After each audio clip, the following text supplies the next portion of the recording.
We'll do. Hey everyone, welcome to the moon forecast. This is for the new moon we have coming up on November 13th, and it's a new moon in Scorpio. I'm Kendall with the Bohemian Tarot Girl and Wild Reawakening. Amy, give it a shout out for yourself. Hi, I'm Amy. I'm an intuitive energy coach and moon circle leader with Wild Reawakening. And it's that time once again when we get together It and go is. over this moon energy that's coming in. No, I love the new moon because we get to set our intentions, and I like that forward thinking work. So I'm always excited when a new moon pops up. I think people have a tendency to get really excited about the full moon energy and that release, but I really like that setting intentions and getting things started and going. So, this one that we have is kind of an interesting one. It is in Scorpio. It's at 20 degrees, 43 minutes. And it's got all of this kind of close-knit energy with Mars. And that Mars energy is very fiery and can give us a little bit of an edgy energy, especially paired with the Scorpio. How are you feeling about that? Oh gosh. Yeah, if you've been following me for any amount of time, I usually have a lot of hesitancy when we get to Scorpio season because I look at patterns of things and how they affect my life. And Scorpio season already has pretty intense themes to it.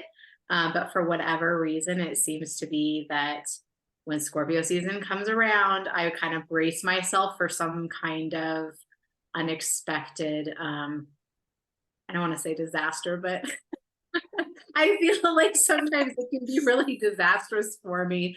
Um, and I would just say that what I have learned through astrology is that a lot of times you can have a difficult time in the sign that is opposite your sun sign.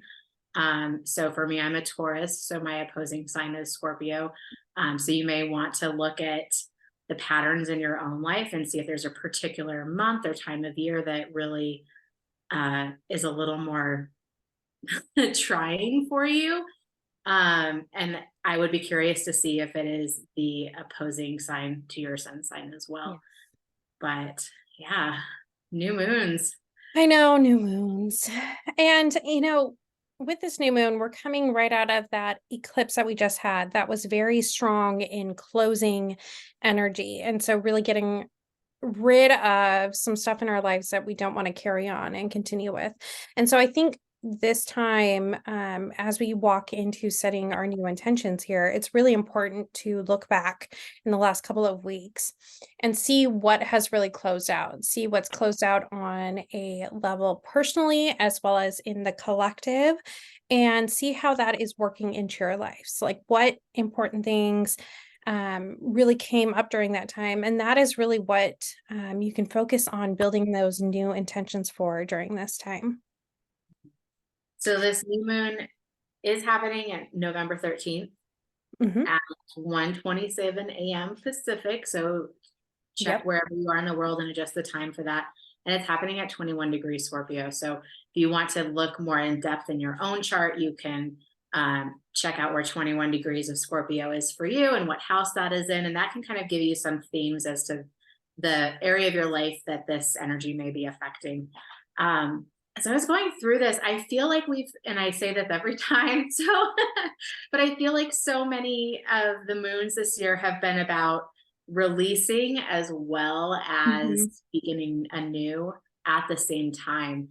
And I think this one is another one of those. I think there's just so much that we've been working on closing out and shifting our energy on and really changing our perspective on things. And so we're naturally doing that at the same time as we're like, okay, well, this is the new direction I want to go in. Um, so this is another one. And you mentioned Mars. It's almost like double whammy because It we really have is. the sun and the moon in Scorpio, and they're conjunct. And then we have that Mars that is sitting conjunct with it. And Scorpio is ruled by Mars, and it's also ruled by Pluto. So it's sitting at its home planet. And so we've got this double intensity of these scorpionic themes that are going on.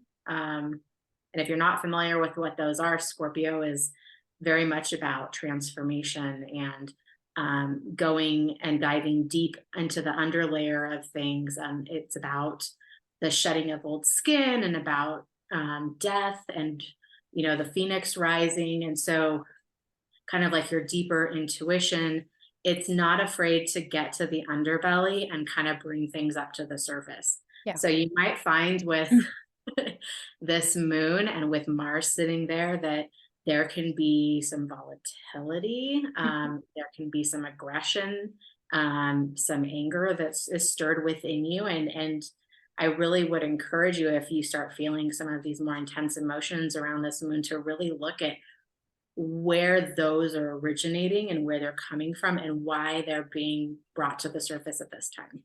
Definitely. Um, this Mars movement, it's going to be very prominent in the weeks coming up to the new moon as well as after. It stays in Scorpio till the 24th.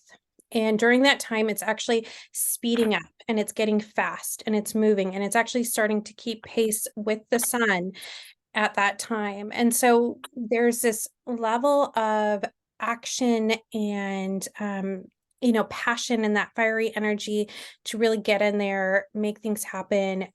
Make sure that if you're focused on any kind of agenda that you have that you want to push forward, if you're trying to create any new intentions, this is going to give you that extra action energy. You just have to be aware of those other influences that might play a role that Amy just mentioned. So you have that Scorpio energy, and you don't want to let that rule you. You want to take the energy that this Mars is giving you to really create action in your life. So just be aware of that the energy can be really powerful. And so if you are standing back and you're feeling overwhelmed or you're feeling attacked or you're feeling like there's a lot of, action and fighting amongst people, it's really because that's the energy being put out, but you can take the energy and put it into something very useful for yourself. So just change it, make sure that you're seeing it for what it really can be and utilizing it to the best that you can. So Yeah, it's really an opportunity for you to become radically responsible for your own emotions, your yeah. actions, how you're showing up in your life, how you have been limiting yourself. These are things that are gonna really potentially pop up to make you take a deeper look at how maybe you have been limiting and not stepping up into your own power, and also where maybe you are uh have been in victim mode, where you're kind of projecting with the things that are going wrong in your life onto the other people around you. So it's a good time to be really self-reflective, be self-aware, pay attention to what um, what you want for yourself and what's in alignment and what's true for you. And the emotions that we have really come into play, and it's really prominent in this energy that we have because of the conjunction that we're having with the moon in Scorpio and Mars. And it's also really aligned up with what was the other one that I'm thinking up here?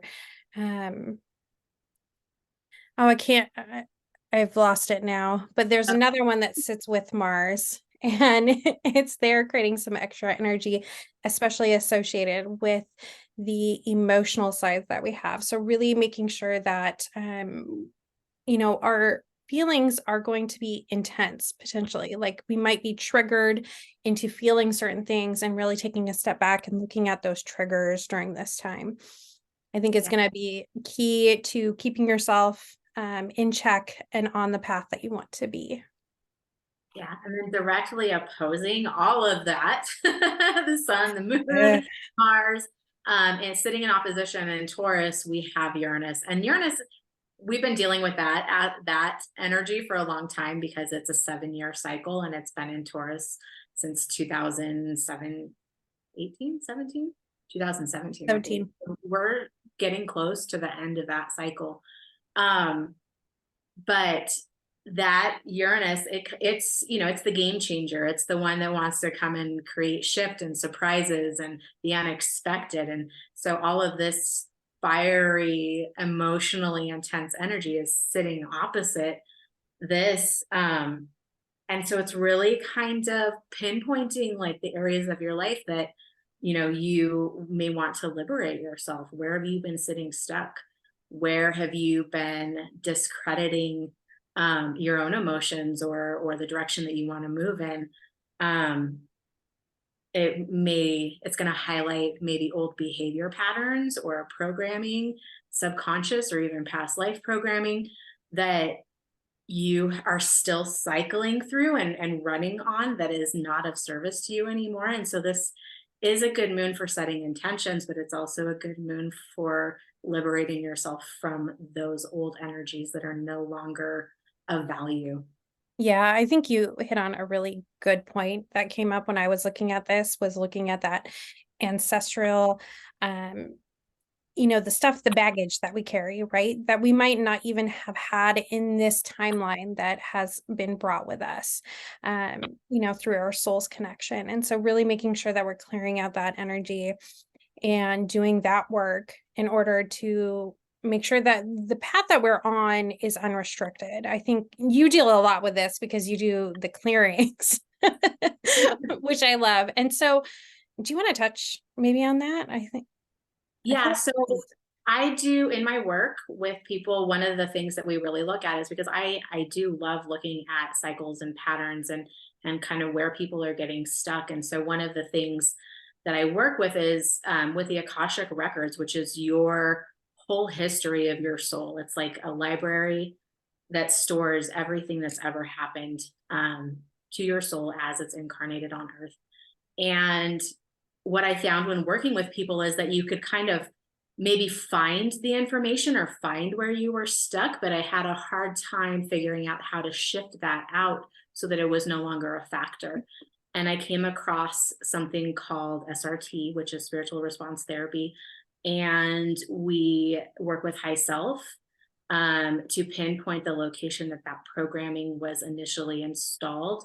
And what I mean by programming is that when you have a tragic event or some kind of experience that affects you in a way, it creates an emotional response. And it's actually the emotions that stay stuck in your conscious. So, like, say you have a child who, for whatever reason, is born and is already like extremely terrified, like just completely irrationally terrified of dogs, let's just say. That is not something that they have experienced during this lifetime. It is quite potentially possible that they had a lifetime where they were attacked by dogs, and that memory and that emotional response still resonates in their current lifetime that they are living now. And so, what we do is we work with high self to go through and remove wherever that was initially created, so that it's no longer a factor in how you operate in your life now. Yeah. And I like the way you do it. I've done a lot of research into hypnotherapy with the stuff that I've done through counseling, but it really, what you do, it doesn't traumatize you, which I like. It's not about, I think when we think about hypnotherapy and doing that, really where you're stepping back into that moment, it can be traumatizing to us. And I think a lot of people avoid it when they're doing shadow work because it's not our present state. It's just these emotions that are being dragged up from past experiences that our soul has had, and really being able to get rid of that. And so not being able to carry on that piece of history that we've kind of dragged through into this new world with us, and being able to get rid of it without having to have that trauma re-engaged in our life. So I really enjoy that. And I would say for people who are looking to do this during this time, Amy's tool is great. obviously, but making sure that you're not dwelling in that trauma is really important during this moon. I think that can be very triggering to people. And so, although we need to clear and do this work, don't live in that moment of time during It's this. always fascinating. I mean, I've been interested in past lives since I was in my late teens. I started having very vivid past life dreams where I knew it was me and I was kind of experiencing it firsthand what was happening. Um, and so it's always interesting to like kind of go in and look at past lives, and we're curious about what might have happened. But when Yeah. you've had something really traumatic happen to you, like you were saying, and you're digging deep to find the source of your pain or your blockage, and you're bringing up this remembrance of something that was really incredibly tragic to live through initially, it's almost like you're reattaching yourself to that energy, and it can put you back in that space. And so with this, we just work at what the energies were, maybe who key players were at the time, and then we just ask our high self to remove it from our emotional environment, our energetic environment. So it's really beneficial. It's shifted so many things in my life in the past year. I can't even, and people that I worked with as well. I love that. I think it's great work. I know just from people that we know together that it's really helped them in a lot of being able to move past some stuff. So, but that is really the energy of this new moon is really getting rid of that crap that we pull with us, that historical crap that really doesn't belong here and now in this timeline that we're on. Um, the last piece I really wanted to talk about, I think, was Neptune in Pisces at 27 degrees, and it's trining this new moon. And it's really putting us into this bigger perspective of what we want and how we want to connect spiritually. And I think that's beautiful when you pair it with that Mars energy and the emotion. So, really getting connected to that energy where we can see what we want spiritually for ourselves is really important during this new moon. Yeah, I agree. It really, I mean, I love Neptune. I love Neptune, but then at the same time, it also has the ability to kind of distort things as well. So sometimes you have to be careful of the placement and how it's interacting with things.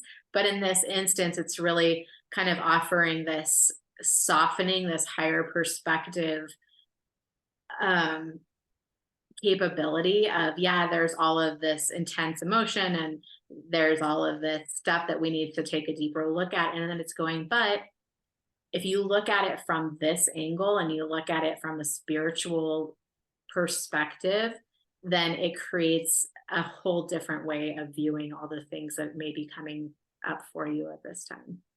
I agree. I mean, really, if you step back and look at it, that's the ultimate goal, right? It's the ultimate goal is to get you to where you need to be spiritually here on this timeline. And so making sure that you are setting your intentions that are aligning with that. So making sure that if you're setting, when you set intentions, you really want to set the emotions that you want, right?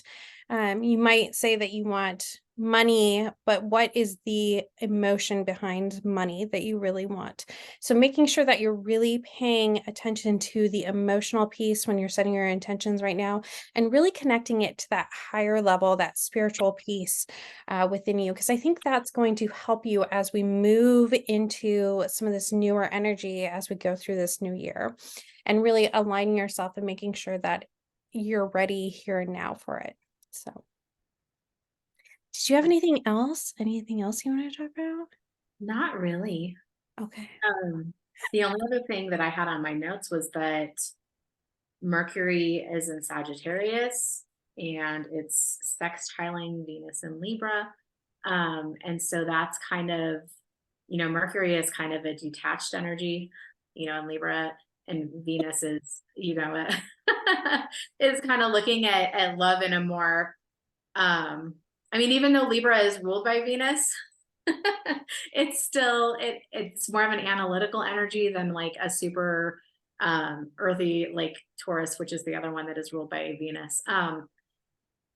And so it's kind of the sextile is also going to pinpoint where maybe you haven't been treated well by other people, where you've allowed toxic behavior, where you might not have had clear communication in your relationships.